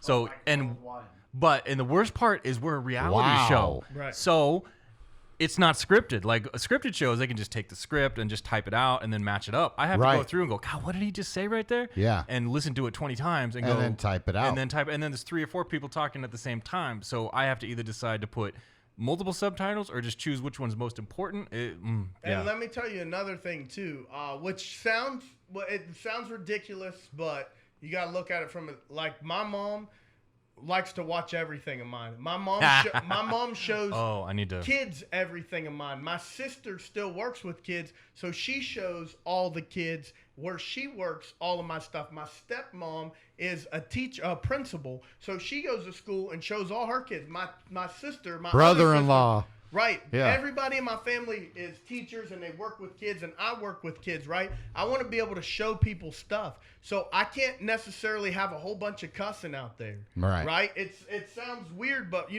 when you see 4 and 5-year-olds sitting in front of a TV, when you post some stuff, hey, such and such just dropped tonight, and all of my friends are sitting around giving us snapshots with their little kids in a bowl of popcorn eating. You got to understand that anything that I've just said, I have to make sure that it's right. And I have to have him make sure that it's right. So my mom put this stuff down the other day and she's like, hey, listen, and she put it on Facebook. I really like what you're doing. And I love following you and I like showing other people. But the people I hang around with don't talk like you. I hope to God there's another version of this. Yeah, so I need to make a censored version of that for her still. Sorry. Casey, hey, man, like my mom, he's like, oh, I got you, man. You know what I mean? So I've been busy. When I'm asking the dude to go back and make another edited version because we need to be able to appeal to all audiences. That's something big too. You know what I mean? And it's funny you say that because like we just recently shot The Cure, that little sketch comedy thing, and we had to put for mature audience like no drug use was actually used, and just because we were terrified, like it's funny to us, but what are other people going to think? Right. I've had Sheriff Lamb on this podcast. Right. I'm acting like I'm doing cocaine in the skit. Right. How do you think he's going to feel? Right. Like, and no, it's pretend. I promise you. It's chalk. Chalk. But that's what I'm saying. I feel you 100%. Right. And the biggest thing is with me, like I said, I'm always trying to spread that positive vibe and that positive message. And we talked about this last time. If I post a video of what I eat through the day, you know what I mean, everything like this, and then all of a sudden I start posting once a week and I start posting all the pizza and all the ice cream and stuff like that, all of those people who followed me, who are trying to look like me or trying to get to where I'm at, they're going to automatically be like, oh, well, I can eat that. No, you can't. If he's eating that, I can eat that, right? Yeah. So it's the perception about things, not only just the reality. And people's reality is their perception, and they perceive what they want to perceive. So let's dumb that down as much as we can. Let's make it as real as possible. But instead of saying F-U-C-K, let's say beep, or bleep it out or silence it out or something like that. And I'll do my best to. But the documentary really stays real. Yeah. It really stays real because it's a documentary. Right. Don't fucking edit a documentary. In my opinion, you can't. No. Right. Yeah. No, I'm keeping that one raw. And so it's up there with. We only edited our short doc on the basis that we had a guy try to pull out a joint and smoke it, and it was like, oh shit. So we used the audio over, yeah. Of our cab driver telling us why the homeless were so bad. And this guy's like, I'll fucking pull a joint out right now, smoke on camera. We live? What? It's like, when people do stuff like that, I had some people do some stupid stuff like that during the documentary out there in India. It's like, man, the vibe we're trying to put off out here. Like, we're not out here trying to cause problems. We're not out here trying to act like we have a camera in our face. We're just out here being ourselves, and there just happens to be a camera out here following us. Right, you know what I mean? I believe when you start acting, for the camera, that's when all the bad stuff starts happening. That's when you don't catch the real. There's certain times for that. Like, we do skit shit, and there's certain times right, for that. but we've done right. that. We've done stuff with like the Hammer of the Gods. I had him lightning bolts all over him, and that's when we do commercials and things like that. That's one thing. And you guys are going to do a commercial with us. I hate to tell you, by the way. That's fine. It's going to happen. I told him we're not going to tell the basis because we don't want to give away secrets. But I told him kind of the get down on it the other day. So yeah, I'm excited. Today? No. Yesterday. Wait a minute. I told him yesterday. You mean like we'll talk no, about it just later. the basis of what we're going to do. Okay. Yeah. I'm Not down. when we're going to do it. Yeah, no. Yeah, we're going to do it today, Casey, by the way. I hope no, you brought I was just everything. like, I hope you're ready. You're No, ready. is this something? Yeah, we're that, taking like, a trip to the I'm Salt gonna River right film, now. or- All of us. You'll see. No, I just want to know. Like, I'm totally down with it. So we have a commercial idea. Yeah. We are partnered with American Bourbon. Okay. So we have America. American And that's Bourbon. all you get. Yeah. Okay. Next. No. Moving on. But we We'll talk about it later. Yeah, we have an idea. We just want If you I'm guys, filming, cool. I just wanted to know. Yeah, we want you Keep it guys in my involved mind. with it because Beautiful. it's something for you guys to shoot, Beautiful. and it's something for us to shoot. Collab, it works. Coming soon. Yeah, exactly. In a world Teaser. In a where world. Whisky Tango what is it? Talks great. and Boss Hoggin Road Whiskey Trip. Tango talks bourbon. There it is. Yeah, we wanted. Voice is gold. Yeah, it is. He's got the headphones on, so he really hears it. But all right, so we kind of went off track. Yeah. So for anybody that's looking to sponsor you, you said you do it for the people that follow whatnot. Okay, for those that are listening that don't know you, IG, how do they get a hold of you? Yeah, I think Instagram's the best way to get a hold of me because if you can get a hold of me, then you can get a hold of us. Okay. Instagram, like I said, is boss_hog, HOGG_FAF. So, and I get messages. I probably get, I'm not like famous or nothing, but I probably get around 50 to 60 Dick pics? No. I don't get random messages. Sorry about that, Zane. Random messages every few days. He's like, I and take they multiple angles. They're asking random questions, and they just kind of want to touch base or something like that. Some of them you answer. I try to answer as many as I can. Yeah. I try not to go into like a lot of detail about things because people just want general information for none other reason, just to be nosy. But when it comes down to like somebody really supporting you, you really want to make sure you give people time and attention and not just like a, hey man, cool, thanks. But you know what I mean? You want to have some sort of short conversation with them so that they know that, hey, anytime they're there and they might need something, that you can be a resource for them. So yeah, Instagram is always there. It's always open. It's always available. So Boss Hog. Boss FAF, _hog_FAF. And then Boss Hoggin Road Trip. Yep. Right, With with underscores. With the right? underscore. Or you can also go to our website, bosshogginroadtrip.com. It's Okay. all one word. All right. Do you run that website? Yeah, I do. Okay, you actually run it. It's not. Who did your website for you? You? Me, it's one of those, it's like Wix. And so Okay. I put all the stuff on it. I put it together. But like my contact info's at the bottom, all of our Instagram and stuff. I feel like a lot of our content needs to be going on an actual website as well. Like, Yeah. YouTube's just not doing it. No, it's Yeah, pretty easy to put together a website. Yeah. But I think about too. that too. when you're doing marketing and stuff like that, you want something that'll last for a long time. Yeah. You know what I mean? Like YouTube videos, not very many people go back and see them. We can compile YouTube videos all we want because that'll be great. Once things start taking off in the future, people will be able to go back and see things and be like, man, these guys been around forever. And then all of a sudden your views start going up. But as far as, the content that you want people to be able to just browse through and see that connect and everything, I think a website's the way to go. And you're not limited to what you put on there. Right. Like you don't have to edit certain things. Right. A lot of people are like, well, I don't have a YouTube account. And then you ask somebody to subscribe and they're like, I don't have a YouTube account and I'm not really into it like that. Yeah. You know what I mean? Yeah. But if you want to say, hey, you can get, everybody will go to a website. Yeah. Everybody will watch a video off a website. So check this out, right? The Cure, the sketch comedy that we did. Mm-hmm. Dude, put it on YouTube, 40-something views. Yeah. Right? Here's how fucking lazy people are, and I hope for people that are listening, you stop being so fucking lazy. Okay? This is how fucking lazy people are. The moment we uploaded that fucking same video to IGTV. Oh, yeah. Right? You get quadruple that. Dude.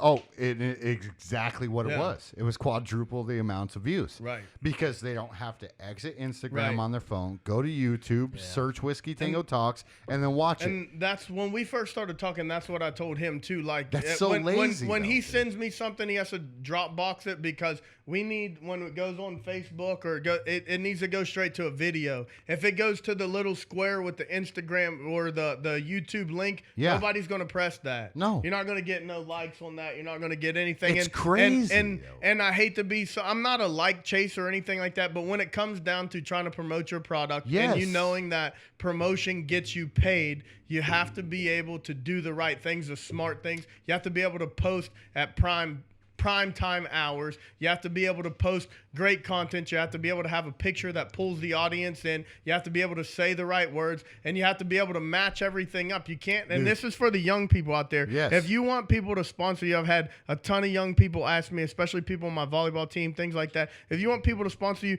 clean your social media up. Don't have a bunch of trash on there. Don't have things that don't pertain to what you're doing or what you're trying to do. Right, or what you're doing or what you're trying to do on that social media, because you're not going to get anything for it, and you're actually going to chase people away from it. Yeah.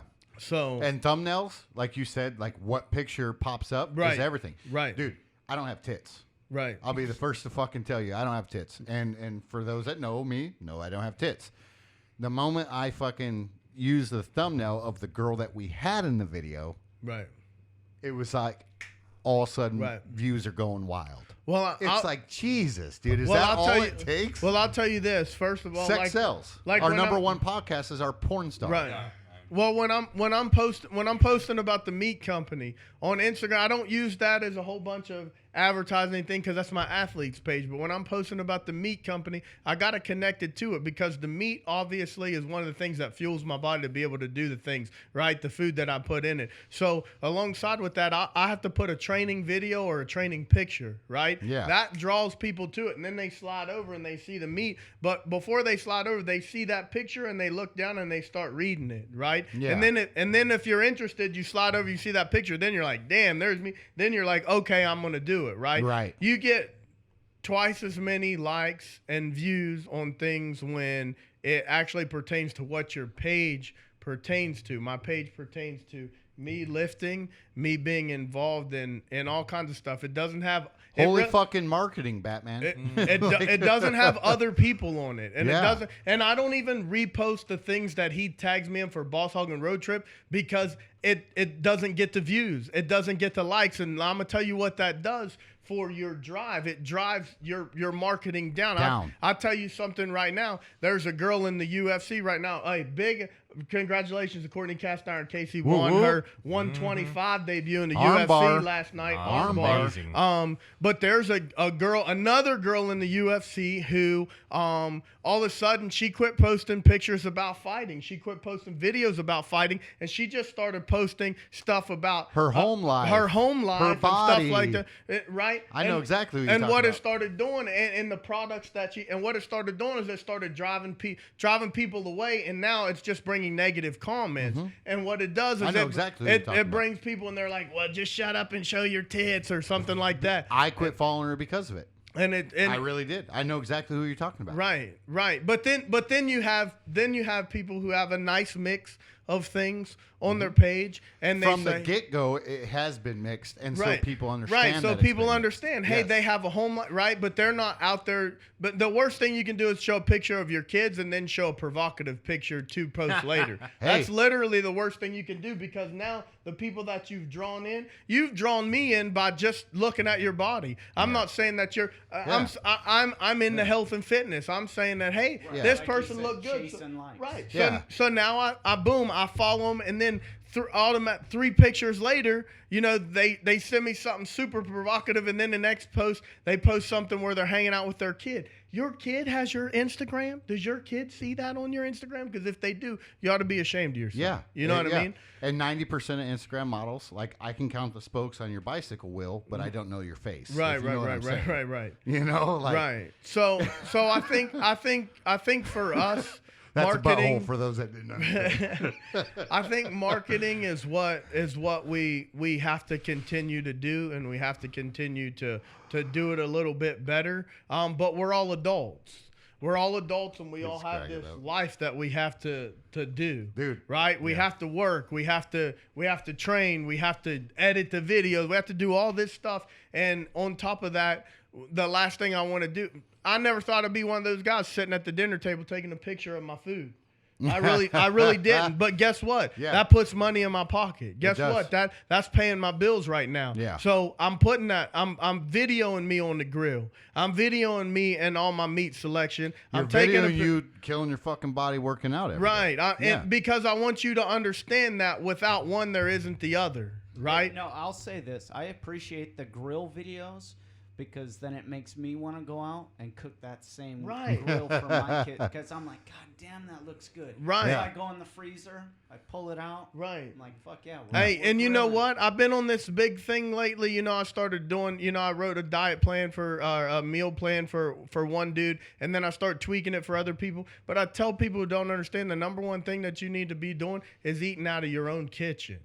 Right. And people, since this pandemic is almost over and things like that, people are being stupid, and they're going, listen, it wasn't no worse before. DoorDash. It wasn't no worse before than it is right now. So if you're just going out because the restaurants are open and you're blowing your money on the restaurant, I need you to understand the way you're going to, number one, the way you're going to have a healthy lifestyle is eating out of your kitchen. Yeah. The way Knowing you're what going to, you're doing. Yeah. the way you're going to continue that with your family is eating out of the kitchen. Because if my daughter expects me to stop at the fast food restaurant on my way home from school every day, right? That's how she's going to live her life, and that's how she's going to raise her kids. But if she sees me putting some love into a meal every day, we're eating this, we're eating that, and then eventually she's coming over and wanting to know how to cook it and figuring out how to cook it, she's going to make a great mother one day. She's going to make a great wife one day. She's going to learn how to cook, right? Same thing with your boy. Your boy's not going to have to depend anything on a woman to cook their own food, right? None of that stuff. Did you just generalize women in the kitchen? Is that... Uh-oh. I can edit that out. I generalize everyone everywhere because I tell everybody all the time on this podcast, 1950s were the best fucking time because men were men. They went, they worked. The woman stayed home. She cooked, she cleaned, she took care of the kids. People had roles. Now, I'm all for independent women, but what you just said, I was going to disagree with that in case my sense. wife's watching. Just, you know. Yeah, but then again, how many women out there want to be stay-at-home moms? Well, let me just tell you something. I'll be the first one to tell you. Not my wife. Not my wife. I'm gonna be the first one to tell you. Either. You don't. There shouldn't be, unless there really can be a reason or a way to afford it. There shouldn't be a stay-at-home anything. We're all working. We're all out here making money. Nobody's out here holding their hand out waiting for somebody to give them a credit card so they can swipe it and not worrying about if it's going through or not. Like, if you're an able-bodied individual, you need to get up and work, and I don't care what it is. You know what I mean? Do something with yourself. That's just how it is. Have self-importance. That's just how it is, and I'm not. You'd be surprised. I think men and women should obviously both be in the kitchen. I don't think anybody should be dependent on anyone. Say what you want. I think men are better cooks anyways. I don't. My wife is a fantastic baker. I'll tell you. That's because you like steak on the grill. Yeah, right. Right. I'm just all about. We both are, actually. Someone being all able around, to. man. Everybody helping everybody. Yeah. Right. Everybody Someone just being pitching in. able to do. If I can't cook very well, right, I'm gonna go to the person who knows how to cook. I'm gonna ask him. I'm gonna ask him. Right. Yes. Learn. Man, what the old saying? You give a man a fish, you feed him for a day. Teach him how to fish, you feed him for his life. One of just going back a little bit to working. One of the things that gets me is the new culture of instant success. And I'm gonna be a rapper. I'm gonna be a basketball player. So people people don't want to work because they're going to be YouTube famous, or I think the whole influencer thing is kind of dying out. You isn't can't. it? No, Or it's no, not. it's not. Oh, It's Jesus. booming. People want. It's like this new. It's Maybe people. it's just me. People joke about it. It's a ha kind of thing. Yeah. But it's fucking huge. But people, this new generation, they want something for nothing. Like kids I work with, they think they're going to be rappers because they have a pencil and a piece of paper and they're going to be a millionaire. This guy. What? Is he? No, I'm looking because my phone said it was about to die. Oh, you're good. So this culture of I don't have to work at anything because Right. I'm going to be famous. That's what gets me. Can nuts. can I tell you something too? And Yeah, this I'm is sure you will. and this I'm this sure is, you will. this is a plug for what you guys both do.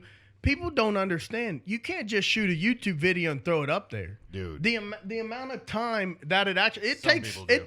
Right, but it takes a smart person, somebody who's studied and somebody who's actually learned and put in some time to be able to edit those videos to do the thing. We're not just using, some people are using special apps and stuff like that, but if you want real content, if you want real good content, right? If you want people to be interested in watching it, you need to know something. I like raw content. I love content that's raw and I can tells a promise you story. this at all. This guy knows. I couldn't make a YouTube video and put it up to save my life. I could film something, but if it comes time to cut something out, try to patch something in and no, man, we need this thing to flow. We need this thing right. You know what I mean? So all these kids who are just watching this stuff and thinking about, right, listen, if you're putting your time in to doing the editing and stuff like that, that's awesome, right? Because you're putting your time, there's this kid down the street, right? He does all these scooter videos. And he does all the slow-mo, and he's doing the kick, and he's patching things, right? You know what? That kid has a talent. Not only can the kid ride the scooter, but the kid can go in and he can use a computer. He can do all of the editing. He can do that. So what's he probably going to do when he gets older? Video editing. Something that has to do with possible that. producing. Right. Yeah. And what he's actually doing and what people don't understand is I don't know how to do it. So if Casey wasn't around, guess who'd be the guy that I'd ask to do it? Hey man, you want to come down here? You want to make $20? Yeah. Right. Yeah. Kid on the scooter. Yeah. Right. The kid Yeah. on the scooter. So then he's going to tell me after about 5 times of doing it, hey man, that's going to cost you $100. Yeah. And then after you know it, it's going to cost me more than that. And then it's it's all about the going out. marketing and the all of that. Again, the kid who rides a scooter who knows how to do the editing, that's the guy who everybody's going to come to do it. So, Eventually. So everybody's sitting around watching them. They're the dumbasses. Yeah. Do you know what I mean? Yeah. They're the dumbasses. Yeah, I have I teach multimedia or media production. I tell my kids that are talented at it, like you could find work just by walking through downtown and going into stores and asking if they need a YouTube commercial. Boom. And I tell them, like, because one of my kids, he lives. Maybe that's what we start doing. he lives up in Flagstaff, and he got his Adobe certification through me. And I told him, go walk through downtown, go into every business, and say, "Do you need a YouTube commercial? I'll do it for $100." Yeah. And I said, I'll even come up and let you borrow my camera until you can afford one of your own. There you go. And he never did. Well, not only that, but I think with what you're teaching them and how they've got 1 or 2 projects that's already online, and that's what they can tell the people. Yeah. Hey, go. Hey, look, I did this. This Yeah. is what I did. You know what I mean? Well, we'll wrap it up here shortly. Yeah. Casey, how do people reach you? And are you available for other projects? Yes, absolutely. I do freelance photography, video editing. I do it all the time. I've done And he tutorial accepts videos. Zelle, Cash App, There you go. PayPal. Well, actually, I Venmo. have a LLC, Thunder Punch Media, so you can actually Thunder just Punch pay- Media? Thunder Punch Media. Okay. That's pretty new. Yeah, Thunder Punch. Who came but up with that? You? Me. Oh, okay. Any? I thought it was funny. Because it's awesome. Yeah, right. Does it have anything to do with Thundercats? No. I thought Thor immediately. No, don't know why. I think I was joking one day and I said Thunder Punch and I thought it was I'm going funny. to thunder punch you in the Thunder. throat. Yeah, Yeah. right. Yeah. And so Thunder Punch Media, it's funny, it's easy Thunder- to remember. yeah. And so I made our logo, it's a fist with a lightning bolt coming down the. Thunder Punch. And anyway, you can reach me at cdgrantfilms.com or Gmail, sorry. cdgrantfilms@gmail.com or you can go on the Facebook or through the Boss Hoggin Road Trip, or on our website, bosshogginroadtrip.com, has all my contact info on it. I think even my phone number, you could text me. I've done tutorial videos. I do training videes. I do photography. I do pretty much anything you need. He's really good. I've Yeah, I produced TV shows for other companies, and anything you need, and I work with just about any budget. So if you're on a budget, we can talk. Otherwise, Yeah. let me know. And what if you need. you're a real good hearted person, like some people we know, Yeah, you do things because it's passion a labor projects. of love. Passion Yes, project. Exactly. Yep. It's fucking fantastic. You got anything you want to finish with? Hand out, play it again now. Recovery. Oh, Come yeah, on hey, now. yay! Listen, the more you spend, the more it helps me out, and the more it also helps you out. So, like I said, if you want to go and spend any money, let's spend it locally. Let's spend it with our economy. We got Rockwell. We got that black on black 50 right there. We got Play Again Now. We got Unbreakable gear. We got Longevity Life Meats. We got Casey with Fly Lane mattresses. We got Tough Love rings, TL rings, rubber rings, just anything. I promise you, I know a guy who knows a guy. Unbreakable gear, down in Tucson. Freakware, yep, Freakware. My company's Freak Animal Fitness. If you guys need something, I promise you, if you need something, I know a guy and we can get it for you. And watch Sika TV. And watch Sika TV. Sika TV has a lot of content you've never seen from We'll make sure independent we filmmakers. hashtag Sika TV Right. too. On If remember this, if you buy anything, if you buy from this welder, if you buy from any of the companies that they're with, if you buy from any of the companies I'm with, if you buy from any veteran-owned company out there, send the receipt. If you don't know how to reach Metal Urgency, you can reach me. Send the receipt into me. I'll make sure Metal Urgency gets it. And it's not just one time. You buy it and it stays in there. Yeah. So if you buy it one time, 6 months later you don't get drawn, you might get drawn. So you're going to get free jewelry. You get in the drawing for free jewelry. So check it out. Check us out. We're always here and we're always available for anybody who needs anything. I love it, dude. I appreciate it. Oh, I yeah. appreciate the meat too. Yes. We'll make Hell sure we yeah. share it. Make sure y'all put that's good on the Yeah. grill, man. Put Yeah. some aluminum foil in there and just toast it up, man. Yeah. Casey, I want to thank you for coming Yeah, on. First absolutely. time here. It sounds like we're going to do some other stuff in the Yes, we future are. too. So Yes, we coming are. soon. And in fact, maybe when you're done with the actual documentary, we'll bring you on just personally, and we can talk about the documentary and give you a little more shine that you deserve, man. Yeah, Like, give me it a sounds few more months on that. No, Welcome to my world. I really look, man. Look, I know what it takes because he texts me at 1 a.m. Right. Right? I'll be asleep. And he's up working. And he fucking sends me a video of editing that he's doing. Right. And I'm like, I fucking wake up, I look at Right. my phone, and I'm like, it's fucking 1:10 in the morning. What are you doing, dude? Yeah. Lo and behold, this motherfucker's working, and he's got to get up at Right. 6 in the morning And to you weld just, shit. You're just into it. Yeah. Right. You It's just got gotta to get get going. done. When you're on a flow. he's getting up and he's welding shit, and he's working a 12-hour day. Right. Coming back that evening, eating dinner as he's fucking working on the right. computer again. Yeah. So it's like I want to highlight what he does. For sure. 100%. Yeah, it's 100%. crazy. It's crazy. But I want to thank both of you. Yes, sir. Thank both Oh, of you. yeah. Thanks for having us. And, And thank you guys out there for watching. We really appreciate it. Except you. You know who you are. yeah, Everybody else, The you're guy who cool. doesn't see me right now. you son of a bitch. Yeah. You know what you did. All right, that wraps up for Whisky Tango Talks. Again, thank you guys. We appreciate it, and we are out.